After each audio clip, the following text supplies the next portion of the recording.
Okay, you're live. Thank you, Rosie. I would like to call to order the County of Chautauqua Industrial Development Agency Board of Directors meeting. This is via Zoom. It's October 26, 2021, and it's a little after 10 a.m. We do have quorum. I will have a roll call, please. Mike Metzger is here. Gary Henry? Here. Stephen Thorpe? Here. Jay Churchill? Here. Brad Walters? Here. Let the record show there are 5 members present. We have quorum. I would entertain a motion to approve the October 1st, 2021 minutes, which you have previously received. May I have a motion, please? So moved. Second. Okay, I believe that was Stephen. Did Stephen move? And Gary did. Gary, okay. Thank you. Gary moved and Jay seconded. Any further discussion? All those in favor? Aye. Opposed? Abstain? Motion carried unanimously.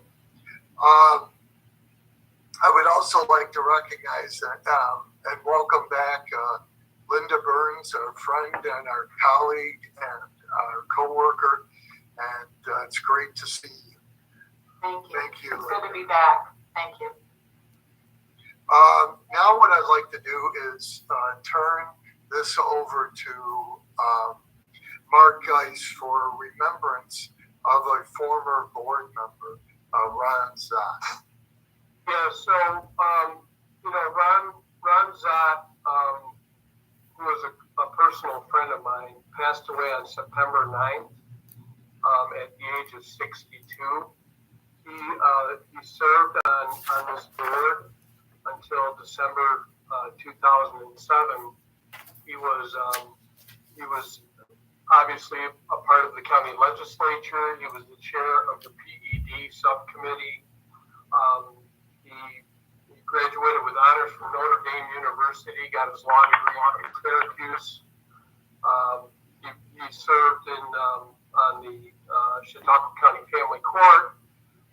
He had his own private practice. He was a Dunkirk city attorney. In fact, he was one of the first people I met when I took the job with the city of Dunkirk back in 1991. He was the city attorney back then. So, very sad. But I wanted to recognize him. He was a good member of this board for a couple of years, and I wanted to recognize him. So if you wouldn't mind, let's recognize a moment of silence on behalf of Ron.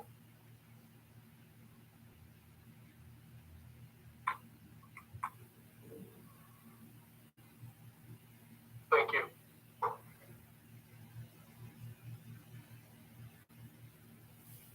Thank you, Mark, for that tribute. Now I'd like to move to new business A, and it's to be presented by Christine and Millen. Christine, please. Thank you, Mr. Chairman. Good morning, everyone. I'm really excited to present this resolution to you. It's a preliminary due diligence resolution and due diligence agreement for a project in the village of Silver Creek. And this would be the renovation of the former Silver Creek High School on Main Street, which has been vacant and abandoned for many, many years. With us today, we received a pilot and tax lease application from the developers related to an entity called TMF UAW Housing LP. And today we have with us Mark Comroe, the Director of Development from the Region 9 UAW Housing Corporation, and several members of his team to provide an overview of this project. And then Millen and I will discuss the application and the resolution before you. So, Mark, welcome. Thank you very much. Appreciate it. So joining me is Janet Meiselman from Oxford Consulting, Gary Greg Kaycock from East Valley Partners, Matt Long from Long Kids, and also, I guess, Matt too. So what we'd like to kind of just give a little background is a little about Region 9 and also about the project. So Region 9 UAW Housing Corporation is a mission-driven 501c3 nonprofit that was established in 1970 with initial support of the United Auto Workers Labor Union to sponsor, promote, and provide affordable housing to meet the needs of low to moderate income seniors, persons with disabilities, and families. Region 9 is committed to the principle of aging in place, ensuring opportunities for our residents to live independently with dignity and self-determination in a community with their peers. Today, Region 9 owns and manages almost 1,200 affordable housing units in 10 communities across New Jersey and Pennsylvania. Our communities consistently earn high ratings in management, compliance, and physical reviews with United States Housing and Urban Development, New Jersey Housing and Mortgage Finance Agency, and the Pennsylvania Housing Finance Agency. A little about the project with Silver Creek. So Silver Creek, as Christy mentioned, Silver Creek Senior Apartments is a proposed affordable housing project for seniors aged 62 and up. The project building, the former Silver Creek High School, has been vacant since 1978 and is in currently extremely poor condition. Portions of the roof and the right side of the building have deteriorated extensively and actually collapsed. It is the epitome of blight and eyesore and a community safety hazard. It has been a site of recent vandalism and other illicit activity. Local officials and the community in general are eager to see the historic structure rehabilitated, revitalized, and returned to productive use. The renovation will also involve the removal and disposal of many environmental hazards located throughout the building, i.e. asbestos, PCBs, lead paint, etc. Region 9 proposes to preserve and convert the abandoned school building into safe, quality, affordable apartments for low and very low income seniors. As Christine mentioned, this project is located on 60 Main Street in the village of Silver Creek. It involves the acquisition, gut rehabilitation, addition, and conversion of a vacant, nearly 100-year-old former school building into 47 apartments. The building will have an elevator in addition to stairs, 3 stories. 46 of the 47 apartments will be one-bedroom units. One of the 47 apartments will be a 2-bedroom unit.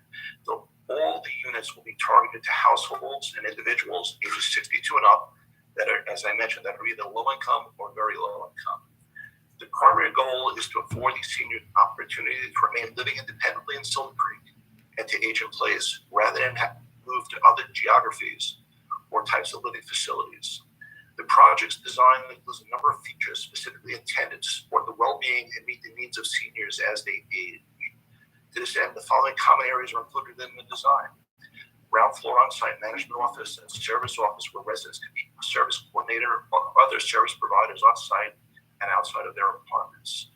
Ground floor, the large community room, community kitchen. Second floor, an activity room, and third floor activity, computer, exercise room for socialization and other uses.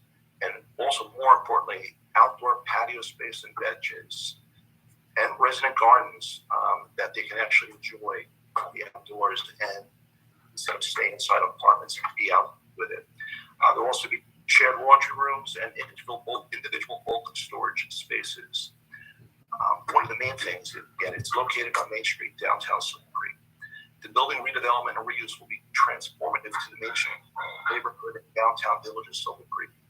The project is conveniently located within walking distance of the village center and downtown. Residents will be within walking distance of several commercial and cultural conveniences within a half-mile of the project site. They include a major grocery store, pharmacy, public library, healthcare facilities, post office, places of worship, banking, downtown park, historic bandstand, shops, and restaurants. The site is proximate to a public bus route with regularly scheduled service and scheduled stops located within walking distance. This project will also increase the municipal revenue by providing future payment of property taxes and having those property taxes be paid on time. Supportive services will be coordinated by People Inc., a highly reputable nonprofit corporation who is providing human services to Western New York and surrounding areas for over 50 years. People Inc. operates both residential and day facilities in Silver Creek and has a proven track record of successfully providing services and supports to looking, the project was just a couple weeks ago awarded a grant with HUD. It's called a HUD 202 grant for the elderly for $4.4 million.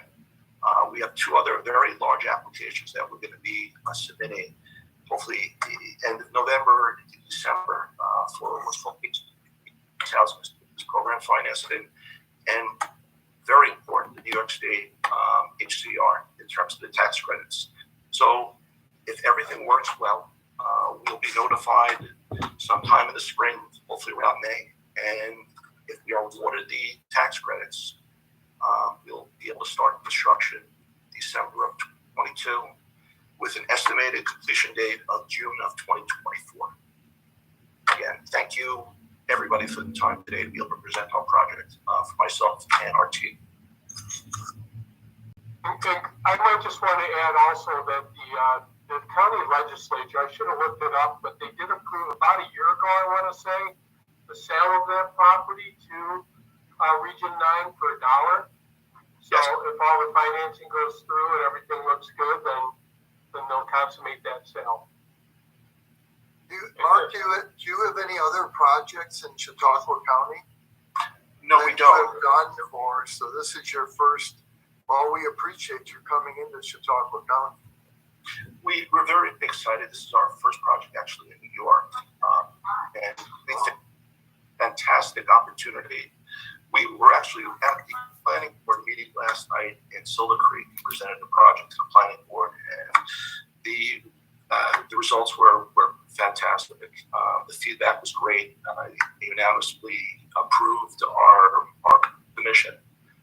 We're also planning on a community meeting in Silver Creek on November 16th, and we're inviting the community too. We're going to post it in the Observer, on the social media networks, through mail, through flyers being posted. We want as much as possible the community to be part of our transformation of this pool. Great. Will you be keeping a similar facade as the current building? Yes. It was interesting. Our architect, Matt Long, when we put together the boards for Matt to present last night. Usually when we present in other municipalities, we'll have elevations, we'll have drawings, and it's all mocked up. Matt used the old, it was an old postcard that showed the Silver Creek School, and that's exactly the way it's going to look again. Thank you. Are there other questions from board members or staff? What do you estimate the construction cost to be? The overall cost of the project is a little over $24 million. Wow. What's your time of completion, approximately? We're looking, hopefully start construction December of 2022 and have it completed in June of 2024. Excellent, thank you. The only thing I take issue to is your definition of seniors. Could you move it from 62 to 68? I would appreciate that. Yeah. We'll take that up with HCR, absolutely. Okay, thank you. Any other questions? If not, Christine and Noah?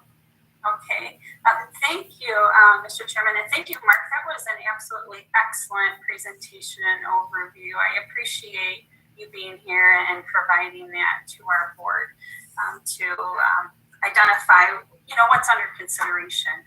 So we have received a pilot tax lease application related to this project for real property tax abatement. At this time, it doesn't look like the applicant will be seeking sales tax abatement or mortgage recording tax abatement. And I'll ask Millen to please review with the board the resolution and the due diligence agreement that is being presented today for your consideration. Sure, happy to. I guess I'd like to make one comment first on something I think Mark said about the taxes and the county selling it for $1. The property is currently technically privately owned, but the current owner has not paid taxes in quite some time.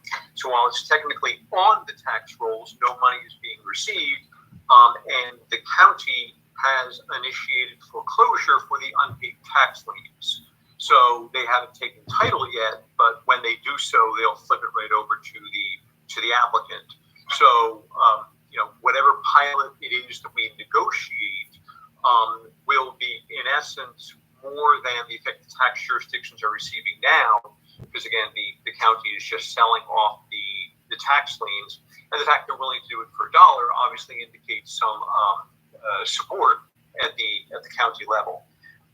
What we have before us is a due diligence resolution authorizing staff and council to further analyze the project.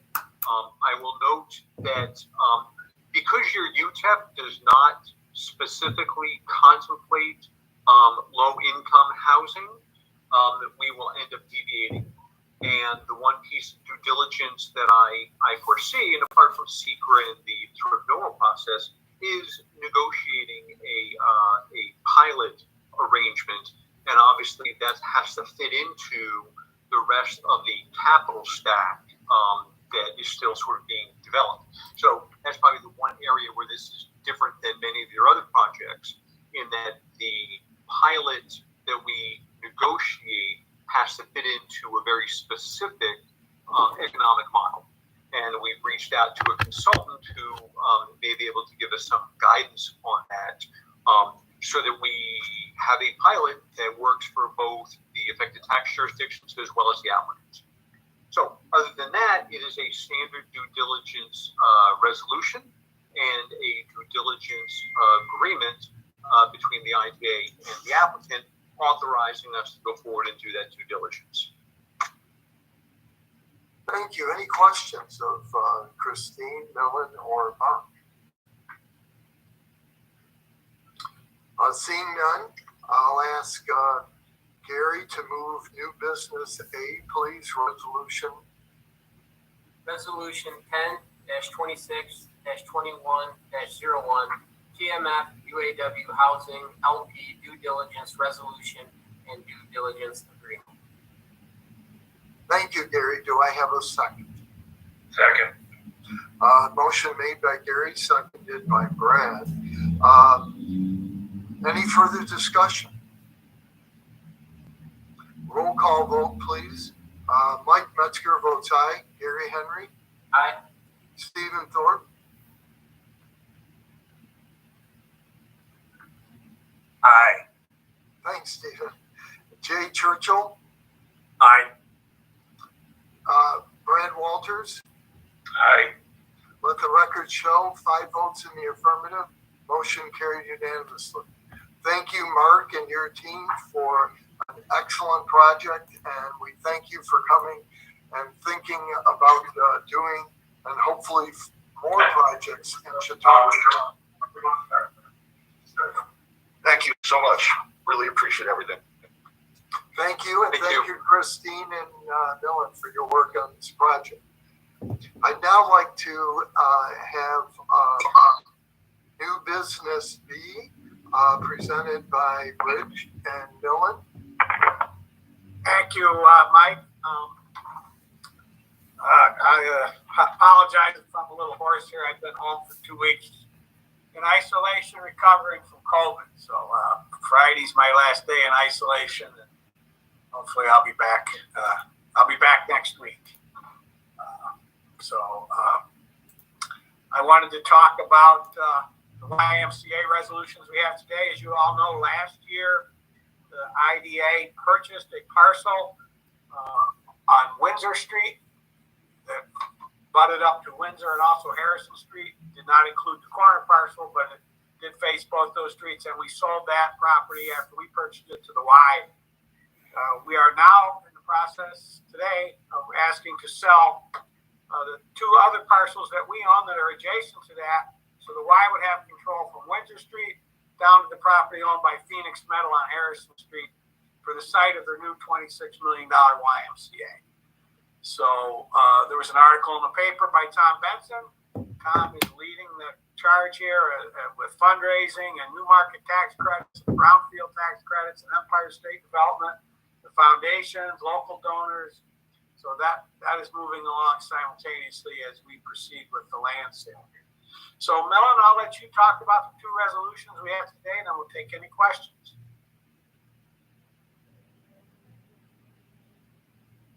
You're muted. You're on mute, Millen. Sure. The first is the secret resolution, and we went back and forth a little bit as to whether or not we needed to analyze the future development in terms of secret, and the answer is that we don't, in part because the Y doesn't really have enough detailed plans in order for us to do so. So this approval is just of the sale, and the secret resolution just looks at our sale, and obviously with our sale, there's nothing happening with the environment. We understand that the Y is likely to come back to the IDA for financial assistance. Because of the complicated structure that Rich just talked about, there may be a pilot involved. Even though the Y itself is a 501c3, they may have a for-profit entity involved to take advantage of some of those tax credits. So at a future date, we may be reanalyzing the development. This is just simply the sale. So it's a secret resolution, finding that there's no adverse effect on the environment, and an approving resolution approving the sale to the Y. The Y, as we understand it, wants site control because that will help them with both their fundraising and their application for each of these other tax credits and other programs if they can show they have site control. So that's the resolutions. And I forgot to add, Mr. Chairman, that we are selling these parcels at the assessed value as determined by the city of Jamestown. Oh, excellent. Thank you. Questions for Rich or Millen? I've seen this project a couple of times being presented for CFAs and REDC funding, so it seems like a tremendous project. Any further discussion? Seeing none, Stephen, if you could please move new business B1. Resolution 10-26-21-02, YMCA secret resolution. Thank you. Do we have a second? Second. Motion made by Stephen, seconded by Gary. Any further discussion? Roll call vote, please. Mike Metzger votes aye. Gary Henry. Aye. Stephen Thorpe. Aye. Jay Churchill. Aye. Brad Walters.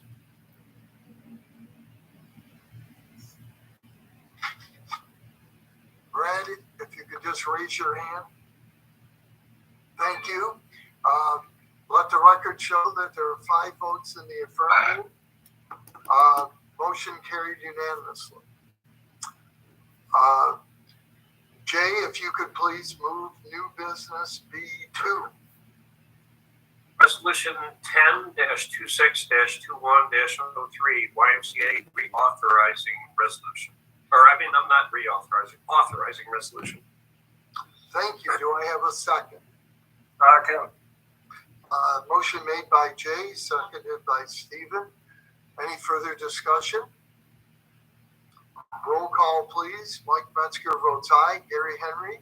Aye. Stephen Thorpe. Aye. Jay Churchill. Aye. Brad Walters. Let the record show 5 votes in the affirmative. Motion carried unanimously. Now let's move to new business C. This will be presented again by Rich and Millen. Thank you. It seems like years ago, but when Millennium Parkway was built in Dunkirk, it wrapped around some property that was owned at the time by Refresco, by the county, and by Edgewood, which had an old abandoned warehouse building there. Wells, at the time, it was still Fieldbrook Foods, had an interest in putting a freezer on that property. So they contracted with Peter Krogh, who purchased the property from, I believe it was in the county foreclosure at that point. The county sold them the property. They built a beautiful $13 to $16 million freezer there for Fieldbrook Foods. But they did did not get access to the property where the traffic light was. So Krog had to cut his own driveway in on Roberts Road. Not a very safe aspect for anything. We went down and tried to negotiate with Refresco. Krog did, and they were unsuccessful on buying the property. The IDA stepped in. We negotiated with Refresco, and Millen will talk about these resolutions and what advantages they might give to Refresco. But we were able to come to a price where we're buying the property from Refresco and we're selling it to Krog for the exact same amount. What this will allow is Krog will then become the landlord at the corner where the traffic light is. There's a building there. They might lease it out, fix it up. They might tear it down. They don't know what they're going to do right now. Right now, they know they're just going to put a road in through the traffic light for safety. But the one thing that this does, and Mark might want to talk about this a little bit, is that it opens up the other two county parcels to have access,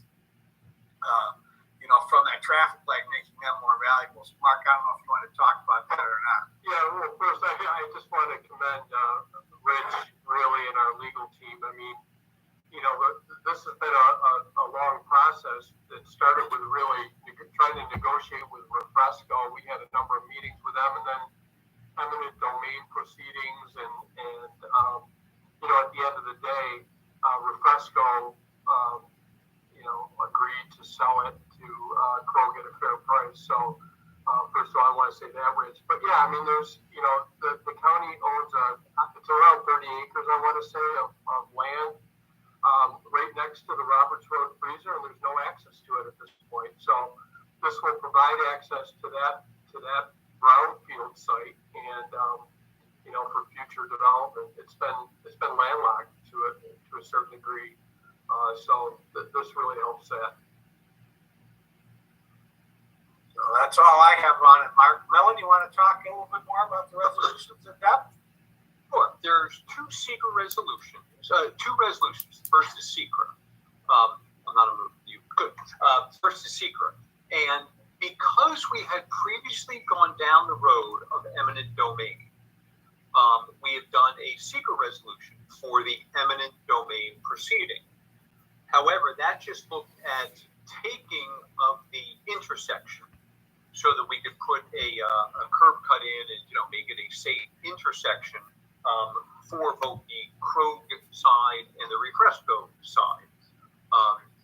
This secret resolution just looks at the change from an eminent domain proceeding to the acquisition and then resale to Krog. I apologize you didn't get the secret resolution until very late. And that was because we needed to confirm with Krog that they did not have enough plans with any specificity that would require us to analyze their redevelopment plans as part of secret. And much like the YMCA matter that we just passed, this one, the Krog's plans are not definite enough that we have any idea what it is that we would be studying. As Rich pointed out, they may leave it, they may refurbish it, or they may tear down the existing building. They don't know, and therefore we don't know. So the secret is just looking at the switch from an eminent domain proceeding, which would involve some refurbishment and paving of the sort of new access area to a purchase and sale. So that's fairly straightforward. We don't think there's any additional environmental concerns in going from an eminent domain to a sale. The second resolution is approving both the acquisition and then the resale. And the reason the IDA is involved, instead of having just Refresco sell it to Krog, is Refresco is donating the land to the IDA. Now they're donating it for $275,000, and they believe that they can take a tax write-off in connection with that quote donation. We've not given any opinion on that. That's entirely up to them. But they believe that donating it to a public benefit corporation like the IDA gives them some tax advantages. So as Rich said, we're going to accept the donation for $275,000, and either the same minute or the same day, or at worst, probably the day after, we will sell it to Crow for the exact same amount of money. So we believe that the fact that Refresco will sell it to us for $275,000 and Crow is willing to buy it for $275,000 sets that as the market value, and therefore, just like we're selling the YMCA property for fair market value, this one would also be for fair market value, which is consistent with all of your policies. So those are the two resolutions: the seeker resolution on the switch from eminent domain to a purchase and sale, and then approving both the donation to the IDA and then the sale to Crow. And again, we hope and presume that Crow will come back to us at sometime later when they have some sort of plan as to what they're going to do for a pilot and possibly other benefits.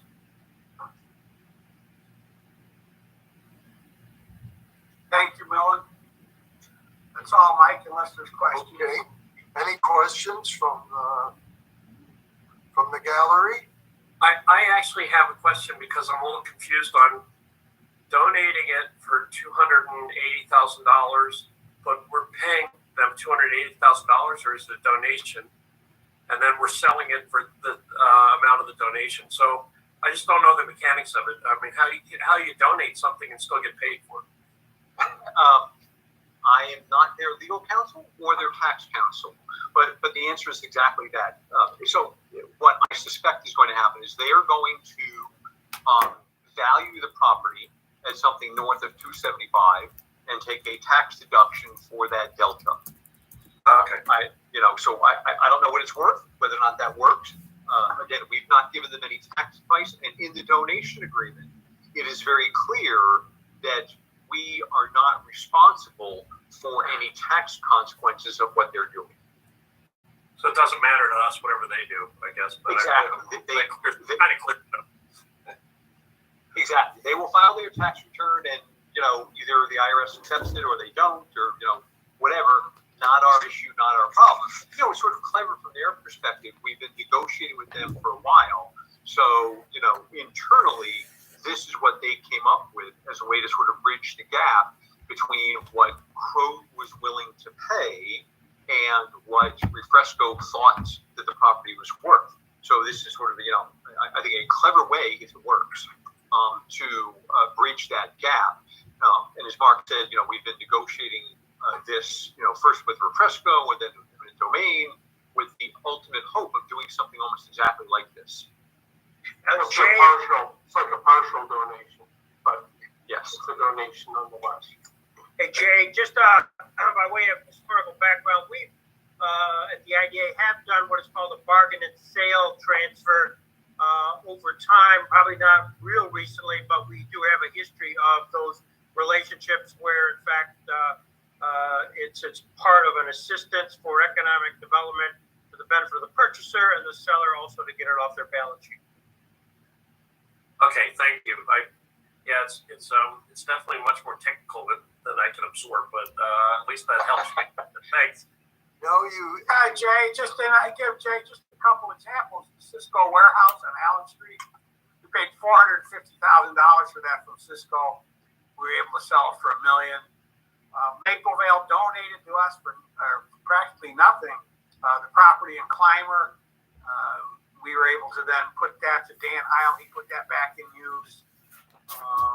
We did the building in Silver Creek when Remtronics was moving to Dunkirk. They donated a building, one of their office buildings there. Remtronics did their production to us, and then we gave that to Newbrook Excelco and sold it to them. So it's worked out quite well for us to get in the middle of these transactions for our local businesses. Okay, thank you. Yes, I was going to say we have done this previously. Good question, Jay.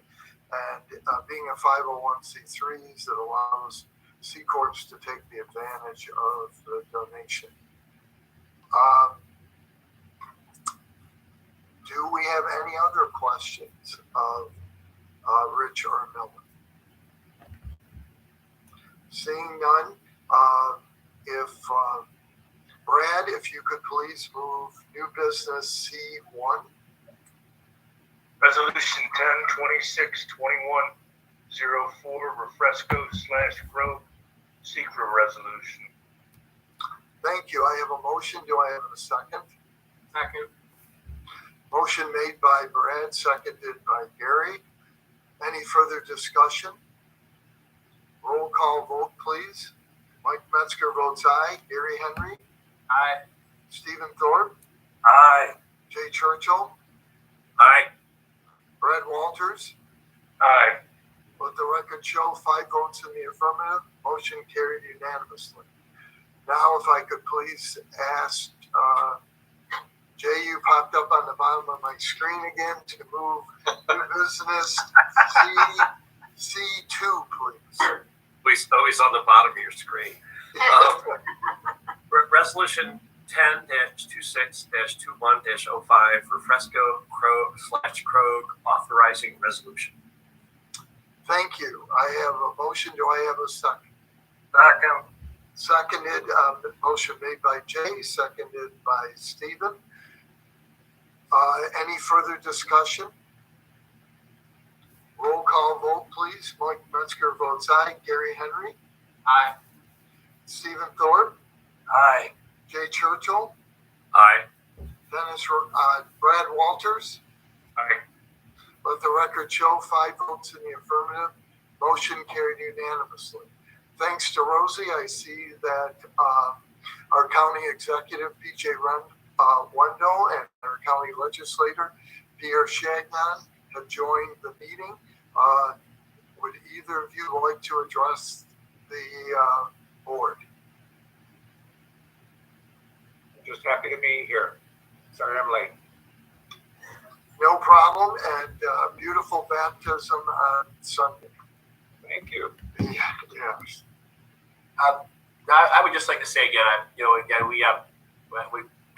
Pierre and I both had our meeting earlier. One of the things I want to stand by, I don't know whether it was brought to your attention, but I take great pride in what the CCIDA has done, in the work that everybody has done here, including all of the board members. There was a slight slam, I think, yesterday, a disrespect given to this organization by my opponent, who stated the IDA's award that they just received from the state organization was nothing more than a participation award. I take great offense to that on your behalf, because I know the efforts that everyone on this group puts in, from our board to our acting and working members. So having said that, I championed, I've said it before, I can't say enough.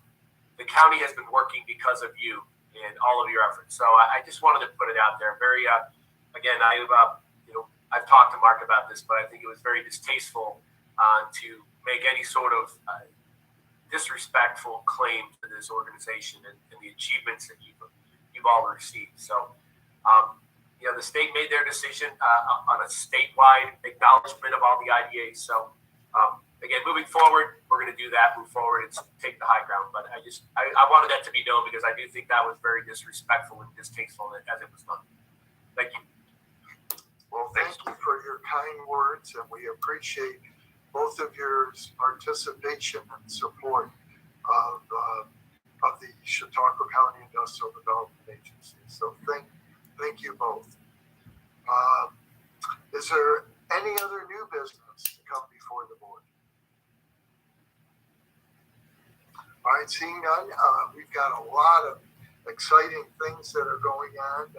Mark and his team have been very busy, and he's got a great report to give us relative to all the additional funding that the county has received. Mark? Thank you, Mr. Chairman. I'm not going to spend a lot of time on this. You've probably all been following in the paper all the work that our team, really led by our county executive and Pierre Chagnon, the chairman of the legislature, and all of the other committee members of certainly the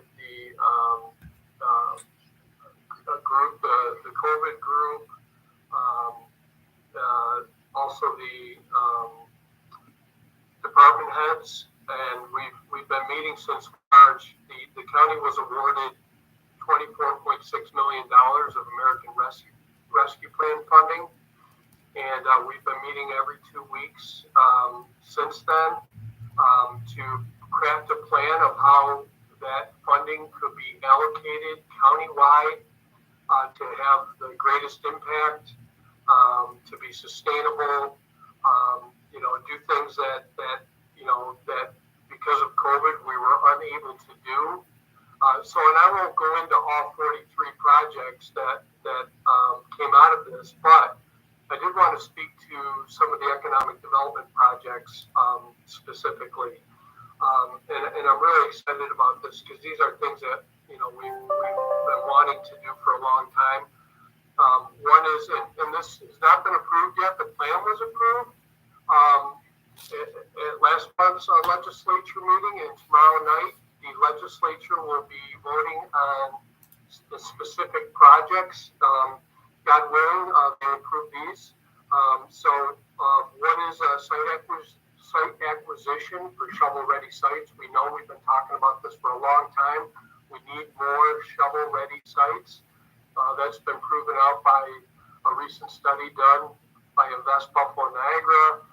We've been working hard with Clark Patterson Lee to identify sites. We've been negotiating with some landowners, and this will hopefully allocate $1.4 million towards our efforts for acquiring land. So that's very good news. Another one is bolstering our occupancy tax. So the occupancy tax took a real hit during COVID, and we worked on our reserves and kept things going, but really depleted our reserves and had to put a lot of projects on hold. So there's a significant amount of funding going towards boosting that $800,000 actually towards boosting our occupancy tax program. The Partnership for Economic Growth, which you all know is under the umbrella of CREDC. We started 2 years ago with a organizational plan and then economic development strategy for the county. And we've been, we submitted 7 CFAs this year. We've worked with a bunch of other communities on projects for CFA submittals. We're working on the Chattacoin River Strategic Business Plan. We're working with Mayville. We worked with Dunkirk on their DRI. We've done a lot of things, and we're grateful that it looks hopefully that the legislature will approve $500,000 to the partnership to help us with leveraging for the projects. So that's good news.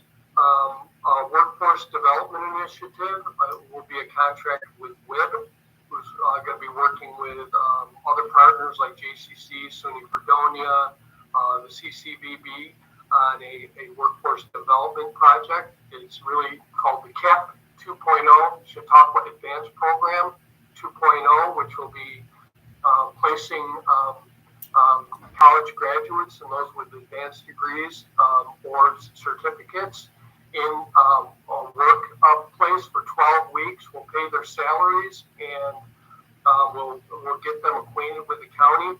And this is a program that was run for over 10 years. It was very successful. So there's $352,000 going towards that. A couple others. I think one other one here is worth mentioning is marketing assistance to businesses and not-for-profits. That'll be up to $10,000 to help businesses to upgrade their marketing. If nothing else, through COVID, we saw that those that were able to kind of pivot and have a better social media presence, better websites, did better through COVID. And we've gotten a lot of requests about marketing monies that will help them to upgrade their marketing presence, if you will. And then there's another piece to this, which is working with Insight Consulting to help companies with their company improve their company culture through environmental, social, and governance techniques. So that ESG that Hans has talked about a lot with our group here and at the legislative level. So there's another $5,000 that's available to companies to help them improve their company culture. There's $7 million set aside to extend the sewer around Chautauqua Lake from Stone to Prendergast Creek. That's a year 2 project, so we'll see what happens with the infrastructure bill. But certainly, if we can pay for that through the infrastructure bill, then it would free that money up for other projects. There's also phase 2 or year 2 project for extending water and sewer infrastructure to shovel-ready sites. So once we acquire a site, we still have to put in the infrastructure. So there's $1.4 million set aside for that too. Again, that's a year 2 project, and we'll see if the infrastructure bill could pay for that as well, and then it would free that money up for something else. But that's good. And then also broadband, provide broadband to unserved or underserved communities. A year 2 project, and we've got $2.5 million set aside for that. So there are a whole bunch of other projects that are really worthwhile. One's having to do with public health, one's having to do with public safety, and other miscellaneous projects. But I'm really grateful that we're in this position to be able to boost our economic development offerings and do some things that we've been wanting to do for a long time. So thank you, Pierre. Thank you, PJ. Any questions? Okay. Yeah, PJ. Mr. Chairman, if I could, just to touch on what Mark was talking about. This afternoon, we have a meeting with Senator Gillibrand's office. They'll be coming in to discuss infrastructure projects. So I think this will be a big bolster to our ability with economic development. Also, I was provided a study by the Gebby Foundation with their Meeting Professionals organization that came in, speaking about, they were lauding us as the best kept secret in New York State, the best conference area outside of the city. So maybe falling a little bit with more of our visitors bureau, but I think it plays well into what we have here with our industrial development and our economic development here. So again, hats off to Mark, but I think, the points of developing, our economy, if we put the infrastructure there, places will, if you build it, they will come. And really what this group has said is, we need a large scale facility. If you build it, we're there. They've already basically kind of made that commitment. So I think, again, more detail of what this group is doing. And I think hats off to, what we've all accomplished thus far. But today's meeting with Senator Gillibrand's office will be another exciting step forward into, that infrastructure need here in the county and how do we get more for our industry and ready to develop. Yeah. Thank you, PJ. Yeah, we get one last thing on the shovel-ready sites. We get requests all the time that we can't fill. I mean, we don't have the right size sites in the right location with the right infrastructure. What we have is, land in Mason Industrial Park that's less than 50 acres, and then a small piece up in the Chadwick Bay Industrial Park. So we really need to step up our game, and this will help us do that. But, the last thing I wanted to do, Mr. Chairman, was, again, just thank the staff. I mean, we've got the best in class here. We've got such a great team between the IDA and the planning department. We're all working together. We're all, reading off the same sheet of music. And it's incredible what they do day in and day out. So, again, I just want to thank the staff. Thank you. Thank you, Mark, for that incredible report. And thanks to the staff. We know you don't do this alone, but I know that you've been instrumental in working at the state and the county level. Can't thank the county executive and for all your work on the lake and so forth. And County Legislator Pierre Chagnon, would you like to comment on? I was ecstatic over the $7 million for the sewer project, and I know you've been instrumental in all the lake projects over the duration. Well, thank you, Mike. I think this, as the county executive pointed out, that we've really directed a lot of the ARPA funding towards economic development initiatives. And the continuation of the efforts to extend public sewers around Chautauqua Lake is a big piece of that. We've been working on that project to consolidate the public sewers around the lake since Vince Horrigan was county executive, and actually before I became a legislator. So it's over 8 years now that we've been working on this, and we've really made a big stake in the ground with the west side extension up to Stowe, and now the rest of that project is to extend it up to Prendergast Creek, and then we'll have the entire west side of Chautauqua Lake with the benefit of public sewers. So that's a major step forward. The ARPA funding will definitely be of great assistance to that project, but I would be remiss if I didn't point out that that's not quite enough to actually bring that project into reality. We have applied for a CFA grant, which would, if we get a portion of that, would make that project a reality.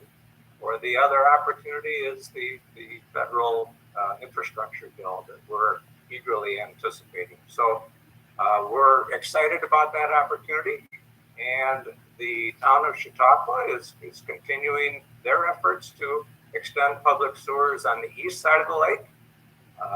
So we're making very good project with the sewer projects around Chautauqua Lake to improve the quality of the lake, as well as improve the quality of the groundwater that many of our residents and visitors are drinking, and the risks that are posed by private sanitary disposal of sewage. No, thank you very much. We can't thank all of you enough for keeping us safe, healthy, and economically viable. So thanks for all your efforts. Much appreciated. We have any other questions of Mark or our guests? Treasurer's report, please. And Rich, I'm sorry to hear, and I hope you're on the mend. Carol and I are coming around. We've turned the corner. Both had antibody shots. Took the treatment after that. We're both fully vaccinated. So I just encourage everyone to get the booster as soon as they can. You don't want to, this is no fun. So anyway, Treasurer's report. I first want to thank PJ for those kind words. I was at Cooperstown where we received that award, PJ. And I immediately thought back to the days where Jeanette, Carol, Rosie, Linda, Kayla, and Christine were fielding hundreds of phone calls from poor businesses that were just beside themselves, didn't know what to do or where to turn. In conjunction with the health department, your staff there, what a great job they did. And I was happy for them that they were recognized for all the hard work they did. It was not an easy job. It was not easy. So thank you. So Rosie, would you please put up the report?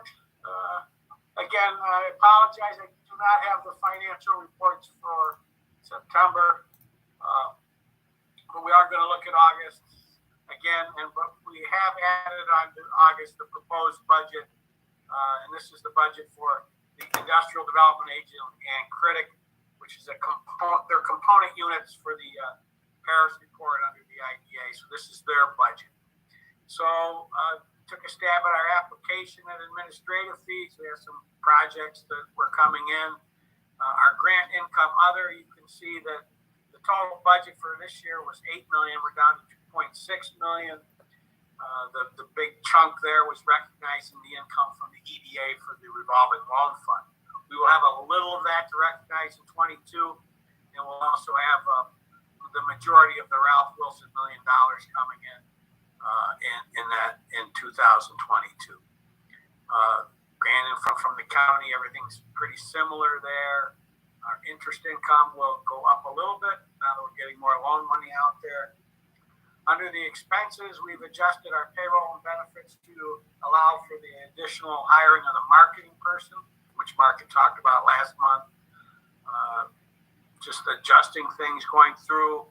You can see we have $650,000 for the Ralph Wilson project. That $1 million, a majority of that is earmarked for grants to organizations to do what that money was intended to along. I believe it's all the Champlain River Basin, Mark?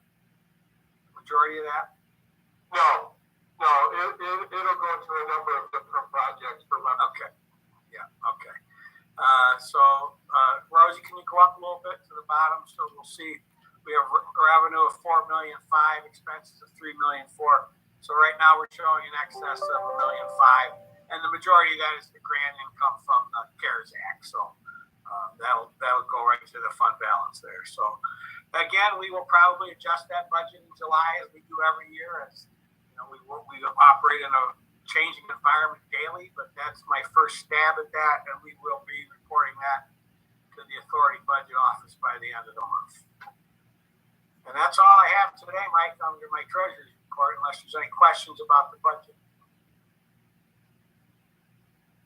Okay, just so that everyone knows, when you are approving the treasurer's report today, you will also be approving the proposed budget. So we do have the opportunity to revise it, but so I will entertain either first, are there any questions of Rich regarding either the treasurer's report or the proposed budget? As you can see through the budget, we are very fiscally responsible and sustainable. So we're in tremendous shape relative to other public authorities and IDAs of our size or larger. Thanks to the great fiscal management by Mark and Rich and this board. Seeing no questions, I'll entertain a motion to approve the treasurer's report as presented and the budget.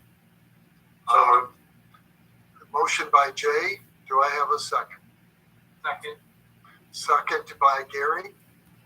Motion by Jay, seconded by Gary. Any further discussion? All those in favor? Aye. Aye. Opposed? Abstained? 5 votes in the affirmative. Motion carried unanimously. I would now entertain a motion to move into executive session for discussion of personnel and or purchase of property and or status of the loan portfolio. Oh, thank you, Stephen. Do I have a second? Second. Motion by Stephen, seconded by Jay. All those in favor to move into executive session? Aye. Aye. Aye. Opposed? Recording stopped. Abstained? The recording is stopped. We're now in executive session.